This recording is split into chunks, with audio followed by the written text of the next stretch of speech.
오늘 말씀의 본문은 구약성경 창세기 39장 20절에서 23절까지의 말씀입니다. 직접 성경을 찾으시고 제가 받들어 읽을 때 하나님의 말씀으로 받으시길 바랍니다. 제 성경으로 구약 61쪽 창세기 39장 20절로부터 23절의 말씀입니다. 이에 요셉의 주인이 그를 잡아 옥에 가두니 그 옥은 왕의 죄수를 가두는 곳이었더라. 요셉이 옥에 갇혔으나 여호와께서 요셉과 함께 하시고 그에게 인자를 더하사 간수장에게 은혜를 받게 하시며 간수장이 옥중 죄수를 다 요셉의 손에 맡김으로 그 재반 사물을 요셉이 처리하고 간수장은 그의 손에 맡긴 것을 무엇이든지 살펴보지 아니하였으니 이는 여호와께서 요셉과 함께 하심이라. 여호와께서 그를 범사에 형통하게 하셨더라. 아멘. 이제 기본 회복 시리즈 19번째 시간입니다. 오늘은 임재의 회복이라는 제목의 메시지를 같이 나누도록 하겠습니다. 오늘 본문의 말씀 창세기 39장은 요셉이 참으로 고난 중에 하나님의 임재를 경험했던 그런 이야기입니다. 요셉은 형들에게 배신당했지요. 그리고 애굽 땅의 종으로 팔려갔습니다. 요셉의 주인 보디발은 애굽의 왕 바로의 친위대장이었습니다. 고위직 관리였습니다. 그는 목격했습니다. 하나님께서 요셉의 삶에 임재하시고 그의 모든 일을 형통케 하심을 보았습니다. 그는 직감했을 것입니다. 요셉의 진짜 주인은 보디발 자신도 아니고 저 애굽 왕 바로도 아니고 하나님이심을 직감했을 겁니다. 그러나 그 후로도 요셉은 보디발의 아내의 모함으로 감옥에 갇히는 고난을 겪습니다. 여러분, 우리가 하나님의 임재 가운데 있다 해도 고난이 없는 것은 아닙니다. 요한복음 16장 33절의 말씀처럼 너희가 세상에서 환난을 당하나 두려워하지 마라. 내가 세상을 이기었다. 우리 예수님이 말씀하셨습니다. 그렇습니다. 예수 믿는 사람들에게도 고난은 면제되지 않습니다. 하나님이 임재하신다 해도 고난은 있습니다. 왜냐하면 세상이 악하기 때문입니다. 하지만 여러분, 하나님의 임재는 모든 고난을 능히 감당하게 해주십니다. 오늘 본문의 말씀 창세기 39장 말씀을 보시면 여호와께서 요셉과 함께 하셔서 감옥 안에서도 형통하게 하셨다고 말씀합니다. 우리들은 이런 질문을 할 수 있죠. 하나님이 함께 하셨다면, 그래서 하나님이 형통케 하신다면 왜 요셉을 당장 감옥에서 끌어내지 않냐고요? 여러분, 하나님께서는 요셉의 고난을 원하지 않으십니다. 세상의 죄 때문에 요셉이 고난받고 있습니다. 그러나 하나님은 약 3년 정도로 추정되는 요셉의 투옥 생활 가운데 그를 만나 주셨습니다. 그를 말씀의 사람으로 연단하셨습니다. 시편 105편의 말씀처럼 이 감옥의 고난, 이 시간 동안 하나님은 그를 앞으로 세상을 구원하는데 그 하나님의 역사에 능히 쓰임받을 만한 사람으로 단련시키셨던 것입니다. 오늘 본문의 말씀처럼 그가 형통했는데 여기에 하나님이 함께 하셨다는 말씀이 연이어 나옵니다. 여러분, 하나님이 요셉과 함께 하신 결과 요셉의 삶이 형통케 된 것도 맞습니다. 그런데 더 중요한 것이 있습니다. 그것은 하나님께서 그와 함께 하신다는 것 자체가 형통입니다. 하나님의 임재 자체가 형통이란 말입니다. 여러분, 예수 믿으면 성공합니까? 그럴 수 있습니다. 당장 그렇지 않을 수도 있습니다. 더 중요한 것은 예수를 믿으면 성공한다가 아니고요, 예수를 믿는 것 자체가 진정한 성공이라는 사실을 믿으시길 바랍니다. 오늘 본문의 말씀에도 감옥 안에 있던 요셉과 하나님이 함께 하셨으므로 그의 삶이 형통했다. 하나님의 임재가 바로 형통의 핵심이란 그런 말씀이지요. 여러분, 하나님의 떠나시면은요, 하나님의 임재가 떠나면 우리가 세상 모든 것을 얻는다고 해도 실은 다 잃어버린 것입니다. 우리 사랑하는 자녀들 좋은 대학 가고 좋은 데 취직하고 돈 많이 벌고 세상 기준으로 괜찮은 사람과 결혼한다 해도 그 가정에서 하나님의 임재가 떠나면 그 가정은 실패입니다. 반대로 가진 것 별로 없지만, 부족한 것 많지만, 이룬 것 별로 없지만 하나님이 임재해 계시다면 그 우리 자녀의 삶은 진정한 형통의 삶이라고 성경은 말씀합니다. 여러분, 살다가 많은 걸 잃어버릴 수 있습니다. 다 잃을 수 있습니다. 하지만 하나님이 함께 하신다면 우리들은 하나도 잃은 것이 아닙니다. 여러분, 말씀드렸었지요. 모든 걸 잃어버려도 하나도 잃지 않을 수 있는 비결이 있다고요. 그것은 우리 예수님을 전부로 삼는 것입니다. 예수님을 전부로 삼으면 모든 걸 잃어도 하나도 잃은 것이 아닙니다.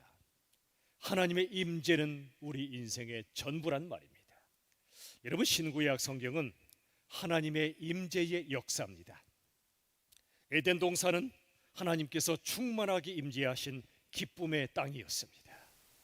적어도 그곳에 죄가 들어오기 전까지는요. 아담과 하와가 죄를 지은 다음에 그들은 하나님의 얼굴을 피하여 도망갔습니다. 하나님의 임재로부터 도피한 것입니다.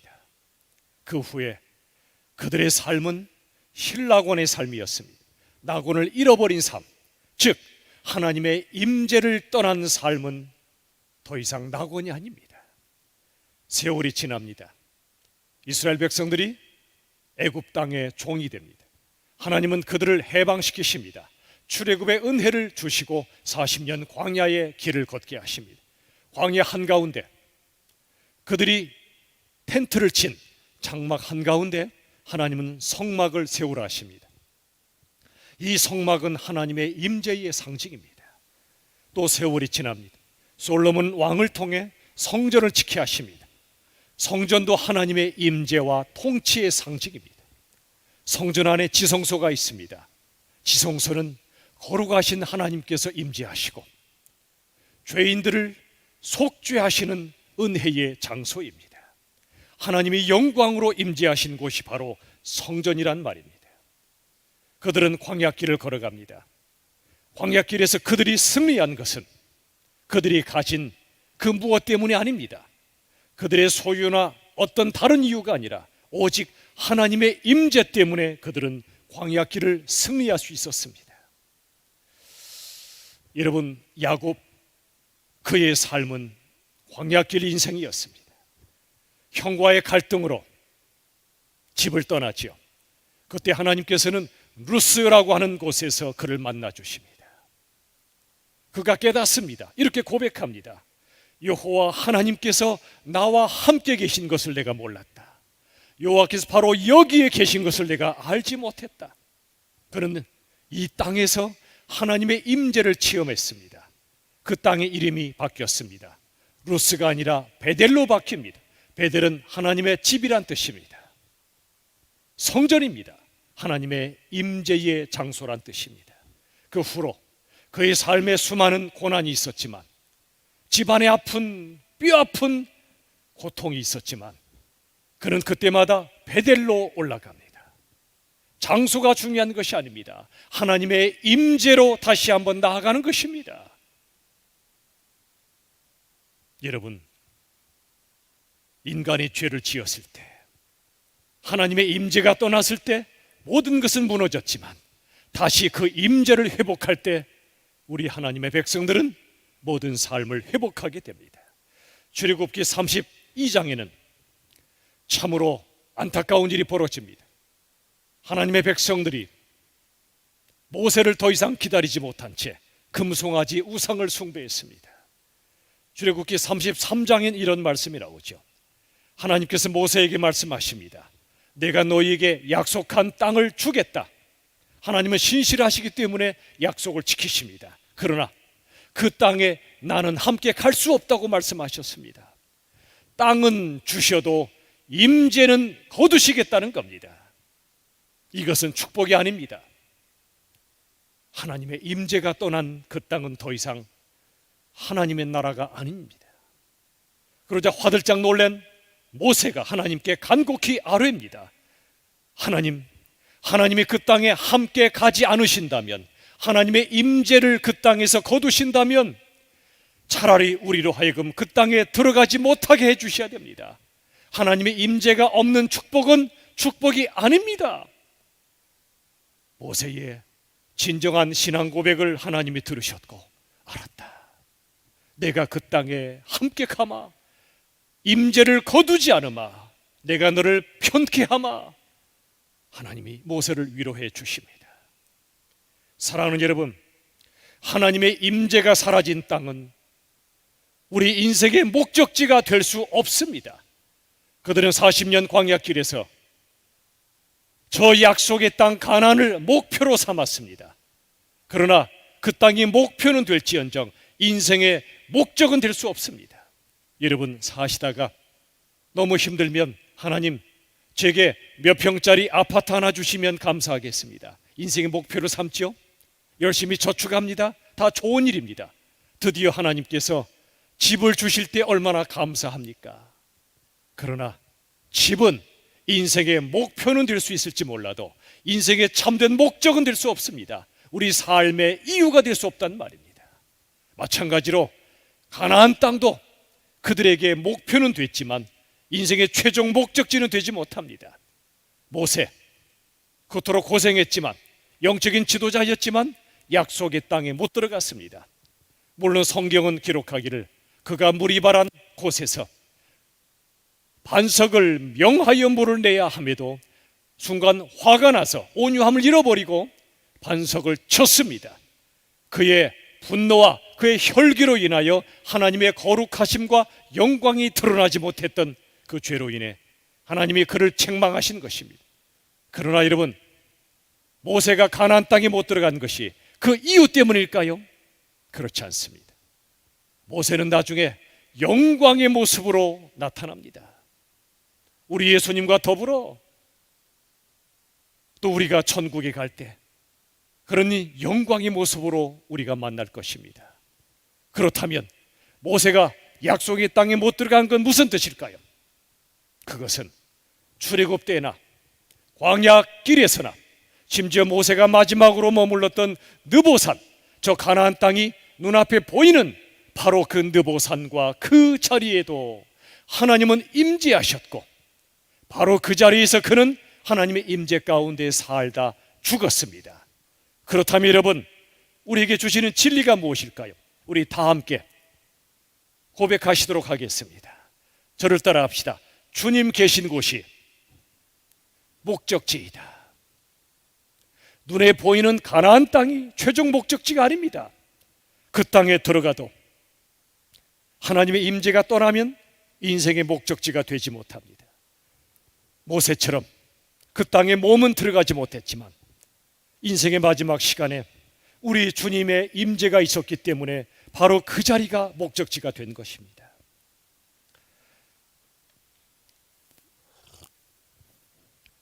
사랑하는 여러분, 지금 여러분이 가정에 계시든 어디에 계시든 주님의 임재 가운데 참된 예배를 드리고 계시다면 바로 그 자리가 인생의 목적지입니다. 언젠가 우리가 이 땅을 떠날 때가 올 것입니다. 바로 그때 우리들은 죄 짓는 자리에 있지 않고 하나님의 영광을 예배하며 찬양하고 있다면 바로 그 자리가 병실이 되든 어느 자리가 됐든 영광스러운 인생의 목적지라는 사실을 잊지 마십시오. 오든지 가든지 머물든지 떠나든지 건강하든지 아프든지 심지어 살든지 죽든지 하나님의 임재 가운데 있는 그것이 바로 성공이며 형통이며 행복이라는 사실을 잊지 마시기 바랍니다. 우리 찬양이 있습니다. 한번 보시죠. 이런 찬양입니다. 주님 말씀하시면 내가 나아가리다. 주님 뜻이 아니면 내가 멈춰서리다. 우리 한번 이 찬양 한번 불러볼까요?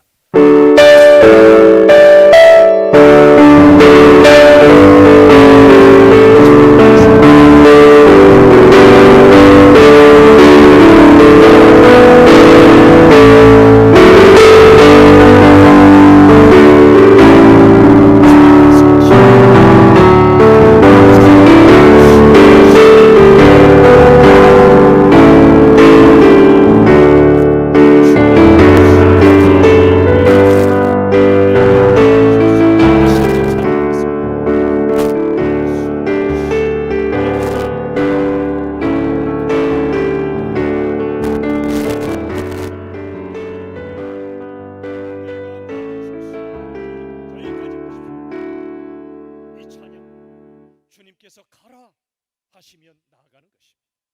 주님이 가는 것이 뜻이 아니다, 멈춰 서라 하시면 멈춰 서야 합니다. 우리 인생들은 어떤 장소가 우리 인생의 목적이라 생각합니다. 그렇지 않습니다. 주님이 임재해 계신 그 자리가 바로 우리 인생의 목적이 되어야 합니다. 여러분, 지옥이 왜 지옥이죠? 주님이 거기에 안 계시기 때문에 지옥입니다. 천국이 왜 천국이죠? 주님이 거기에 계시기 때문입니다. 주님의 사랑과 은혜와 자비와 긍휼이 무한하게 머무는 주님의 임재의 장소가 바로 천국이란 말입니다. 이 땅에서 모든 것을 가진다 한들 주님의 사랑과 은혜와 자비와 긍휼이 떠나면, 주님의 임재가 떠나면 거기는 지옥입니다. 여러분, 어디가 고향이죠? 어머님이 계신 곳이 고향이잖아요. 그 자리가 어디든 말이지요. 마찬가지로 주님이 계신 곳이 천국이란 말입니다. 우리 찬양하시죠. 초막이나 궁궐이나 내 주 예수 모신 곳이 그 어디나 하늘나라입니다. 그 장소가 초막이든 궁궐이든 내 주 예수님을 모셨다면, 우리 주님이 임재해 계시다면 거기가 바로 천국이란 말입니다. 여호와 삼마라는 말이 있습니다. 하나님이 여기 계시다는 뜻입니다. 저와 여러분이 어디에 머물든 여호와 삼마, 하나님이 여기 임재해 계심을 외칠 수 있다면 바로 그 자리가 우리 인생의 목적지란 말입니다. 하나님의 임재가 이처럼 놀랍습니다. 모세가 그러했듯, 요셉이 그러했듯, 야곱이 그러했듯, 우리들도 어떤 환경 속에 있든 어떤 상황 속에 거하든 우리 주님이 임재하신다면 그 자리에서 살든지 죽든지 우리 인생의 최종 목적지라는 사실을 잊지 마십시오. 여러분은 삶 속에서 하나님의 임재를 얼마나 체험하며 살고 계신가요? 모든 게 캄캄할 때가 있습니다. 바로 그 순간 하나님의 환한 빛이 느껴질 때가 있지요. 또 온 세상이 차갑게만 느껴지는데 하나님의 따스한 사랑이 내 안에 올라올 때가 있습니다. 사는 게 슬프고 쓰디쓴데 왠지 알 수 없는 기쁨과 달콤한 행복이 내 안에 올라올 때가 있습니다. 모든 것이 나를 옥죄는 것만 같은데 하늘이 뻥 뚫린 것 같은 자유가 느껴질 때가 있습니다. 또 죽을 것만 같은 고통의 순간에 내 안 깊은 곳에서 영원한 생명이 느껴질 때가 있습니다. 이것은 바로 빛과 사랑이시고 기쁨과 자유이시며 영원한 생명 되신 하나님께서 내 안에 임재하시기 때문에 그렇습니다. 로마서 5장 5절 하반절 같이 읽겠습니다. 시작. 성령으로 말미암아 하나님의 사랑이 우리 마음에 부은 바 되미니. 성령님은 우리 안에 살아계십니다. 그분으로 말미암아 하나님의 그 무한한 사랑, 예수님의 십자가의 그 사랑이 우리 마음에 쏟아 부어진다는 것입니다. 나이아가라 폭포가 막 쏟아 부어지듯이 말이지요. 거부할 수 없는 하나님의 사랑이 내 마음속에 쏟아 부어지는 바로 그게 하나님의 임재의 순간입니다. 그리하면 텅 빈 들과 같이 외롭고 고독하고 두려웠던 나의 마음이 하나님의 임재로 충만해지게 되는 것입니다. 또한 여러분, 하나님의 임재는 우리의 내면을 비추어서 우리의 죄를 보게 하십니다. 그리고 회개하게 하십니다.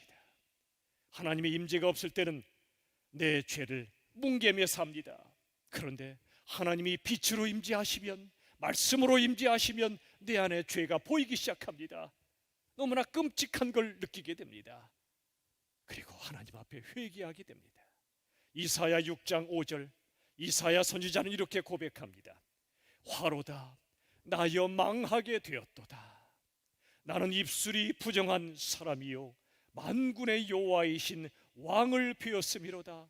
하나님, 왕을 베었다는 건 하나님의 임재 가운데 거하게 되었다는 뜻입니다. 뭐라고 고백합니까? 6장 5절 다시 보십시오. 화로다 그럽니다. 화로다 나여 망하게 되었도다. 내 인생 끝장났다는 겁니다. 왜지요? 나는 입술이 부정한 사람이요 내 입술이 더럽다는 것입니다. 죄를 짓고 있다는 것입니다. 누군가를 죄짓게 한다는 것입니다. 누군가에게 상처를 준다는 것입니다. 누군가 인생을 무너뜨린다는 것입니다. 내 입술이 부정하고 더러운 바로 나임을 깨달을 때 하나님의 임재 가운데 이사야 선지자를 회개하고 있다는 것입니다. 여러분, 누가복음 18장엔 삭개오가 나오지요. 그동안 세관에 있으면서 수많은 죄를 지었습니다. 가난한 자들, 이 땅의 수많은 자들의 등이 희귀했습니다. 그들을 등쳐먹고 살았습니다. 그런데 그의 인생에 예수님이 임재하십니다. 내가 오늘 너의 집에 머물러야 하겠다. 그의 집에 예수님이 임재하게 됩니다. 그로 인해 그의 인생은 완전히 변화됩니다. 주님의 임재가 그에게 주어지니까 그는 자신의 죄를 회개하기 시작합니다. 말로만 회개가 아닙니다. 마음으로만 회개가 아닙니다. 그의 삶이 뒤집어집니다. 그동안에 나 때문에 억울했던 사람들에게 가서 사과하고 내가 그들의 걸 강탈했다면 다 갚아주겠다고 말합니다. 임재의 결과가 바로 회개와 변화란 말입니다.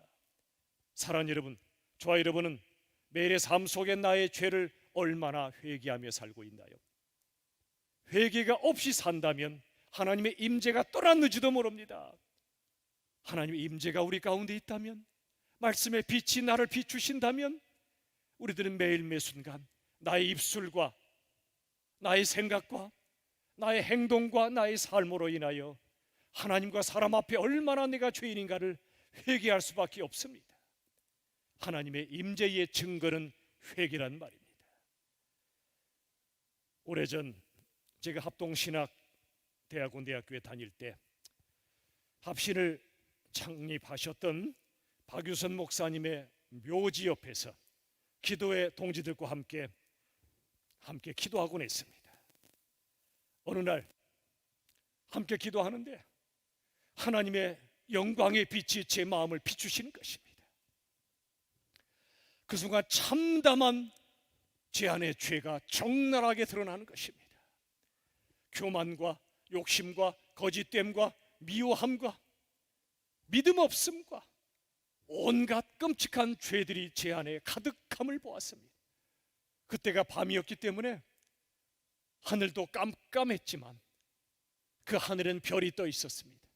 그러나 제 마음속에 하늘엔 별이 없었습니다. 온통 어두움밖에 없었습니다.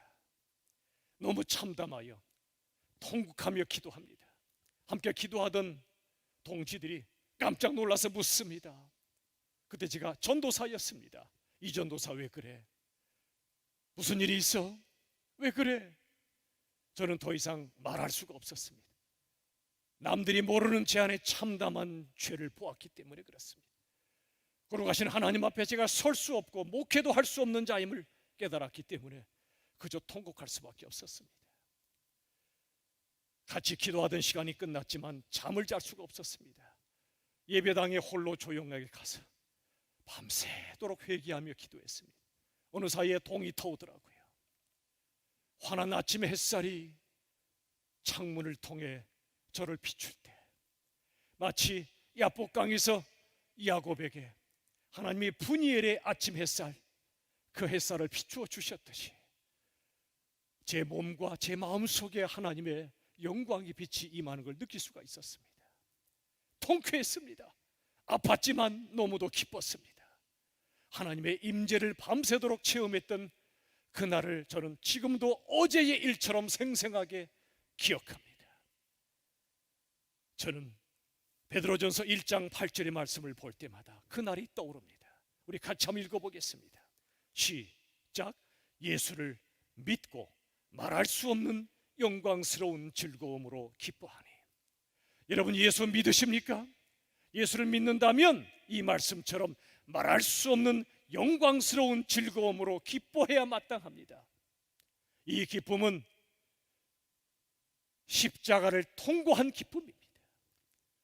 내 죄로 인하여 십자가에 죽으신 예수 그리스도를 만나고 그분의 속죄의 은혜로 내가 죄 사함 받고 그로 인해 기뻐하는 영광스러운 기쁨입니다. 예수를 믿는다는 건 내 죄와 인생의 고통과 죽음의 두려움 앞에서도 나를 구원하신 그 놀라운 영광스러운 기쁨을 내가 체험하며 그 기쁨으로 즐거워하는 것, 이게 바로 믿음이란 말입니다. 25년 전 저는 한 교회에 고등부 전도사로 목회를 시작하게 되었습니다. 첫 번째 겨울 수련회를 합동신학교에서 했습니다. 첫째 날 밤에 집회, 너무도 힘들었어요. 오랫동안 열심히 준비하고 초짜 전도사로서 정말 하나님의 부흥이 임하길 원하여 이 청소년들에게 너무도 열심히 말씀을 전했습니다. 그런데 이 아이들이 맹숭맹숭한 겁니다. 목 놓아 외쳐도 다들 눈들이 풀어져 있었습니다. 낙심이 됐습니다. 하나님, 저 목회 못하겠습니다. 저 설교 못하겠습니다. 그 다음 날 밤이 되었습니다. 마지막 날 집회입니다. 제 몸에 힘이 다 빠져버렸습니다. 제 마음도 힘이 다 빠져버렸습니다. 놀라운 건 제게서 힘이 빠지니까 성령 하나님이 임하기 시작하더라고요. 하나님이 일하기 시작하시더라고요. 힘 빠진 채로 하나님의 말씀을 그냥 전했을 뿐인데 이 아이들의 눈빛이 달라지기 시작합니다. 그리고 설교 후에 아이들에게 도전했습니다. 여러분, 그동안 여러분들이 이 자리에 함께 있는 믿음의 동지들에게 말로 상처 주었거나 삶으로 아프게 했다면 우리 회개합시다. 그리고 그분에게 다가가 용서를 빕시다. 사과합시다. 하나님 앞에 회개, 사람 앞에 사과합시다. 내가 잘했든 잘못했든 그 사람이 잘했든 잘못했든 하나님 앞에 나의 죄를 고백하며 나아갑시다. 제가 강하게 요청한 거 아니에요. 힘 빠진 전도사의 그저 말에 불과했는데 성령께서 그 자리에 임재하셨습니다. 아이들이 하나둘 무릎을 꿇기 시작했습니다. 그 어린 아이들이 통곡하며 회개하기 시작했습니다.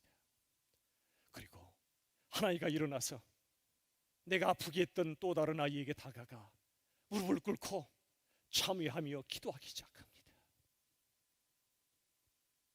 그 자리가 회개와 부흥의 자리가 되었습니다.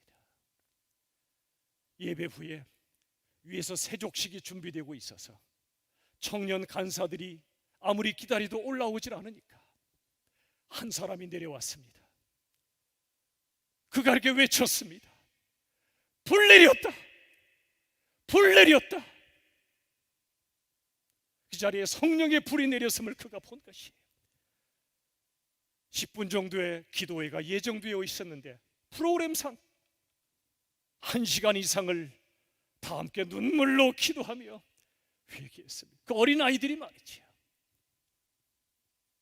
그리고 그날 밤 세족식을 가지며 서로의 발을 씻어주고 그리고 이후에 수많은 프로그램들 다 취소했습니다. 문제가 되지 않았습니다.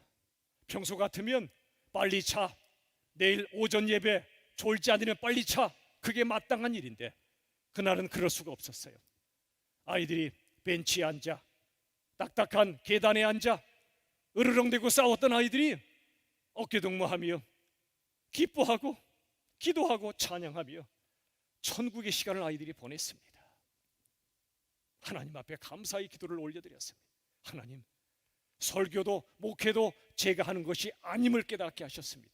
하나님의 임재가 그들을 변화시키셨고, 하나님의 임재가 그들을 회개시키셨고, 하나님의 임재가 진정한 사랑의 공동체를 이루었음을 그날 밤 눈을 똑똑히 뜨고 볼 수밖에 없었습니다. 목격자에 불과했습니다. 하나님이 하신 것입니다. 하나님의 임재의 결과였습니다. 여러분, 여러분의 심령 속에, 여러분의 가정 속에, 우리 교회 안에, 이 땅 구석구석 안에 하나님이 임재하셔야 회개하고 회개해야 부흥이 일어난다는 사실을 잊지 마십시오.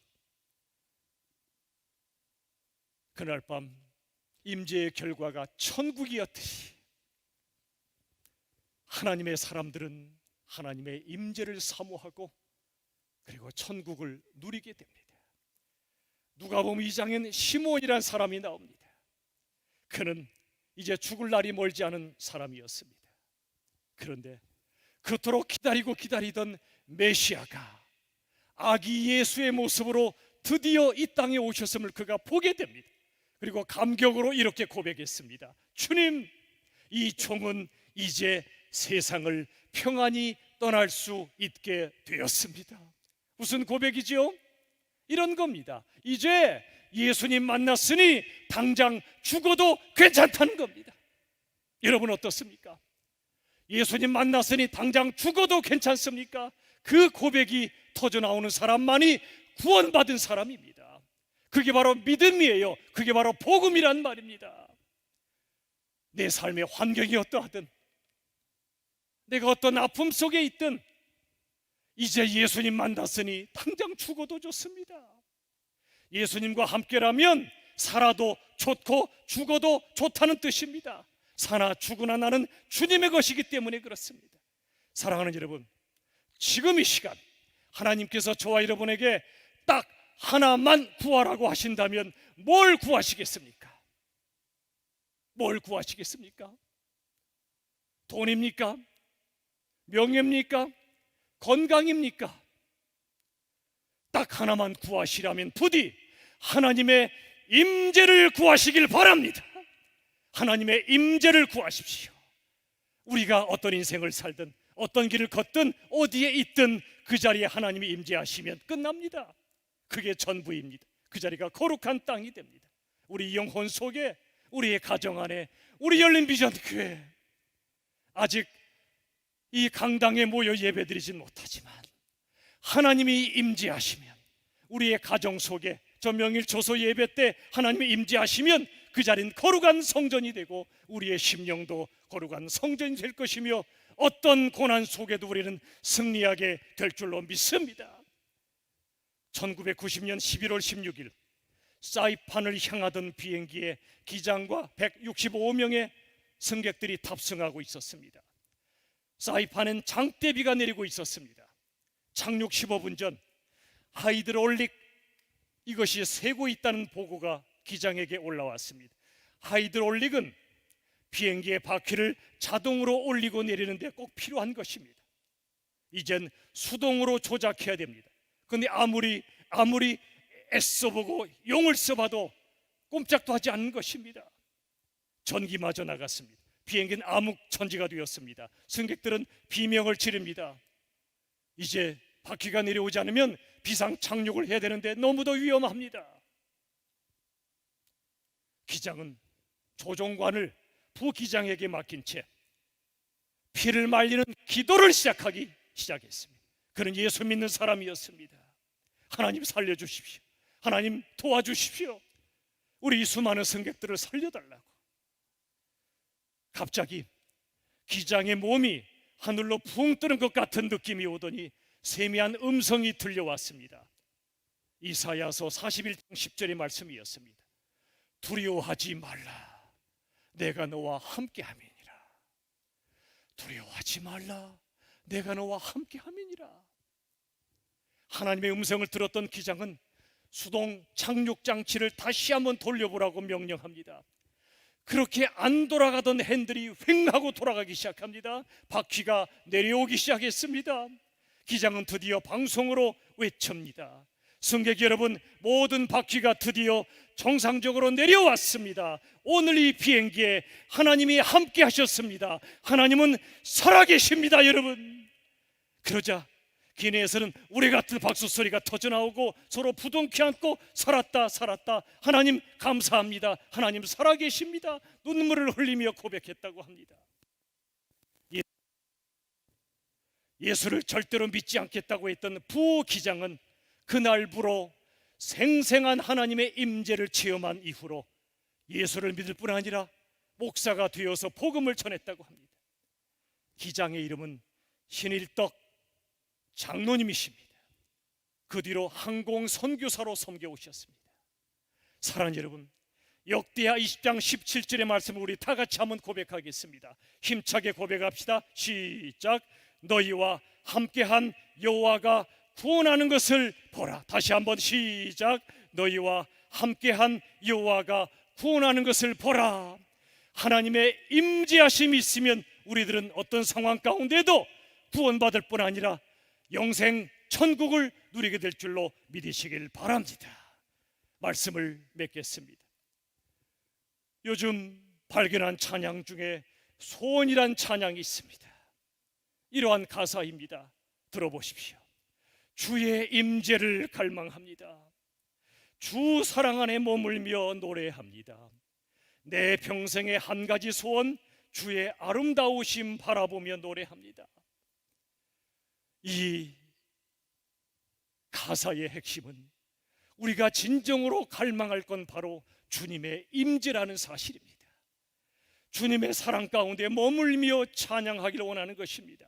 내 평생의 한 가지 소원, 지금 딱 한 가지만 구하라면 우리들은 하나님의 임재를 구해야 됩니다. 주님이 나와 함께 하시는 것, 그 아름다우심을 바라보며 예배하고 찬양하는 것, 우리가 이 땅에 사는 동안 가장 갈망하며 구해야 될 한 가지인 줄로 믿습니다. 부디 저와 여러분, 코로나 바이러스로 힘든 이 시간이지만 하나님께서 바로 여기에 임재하심을 믿으시고 매일의 삶에서 승리하시기를 우리 주 예수 그리스도 이름으로 축원합니다.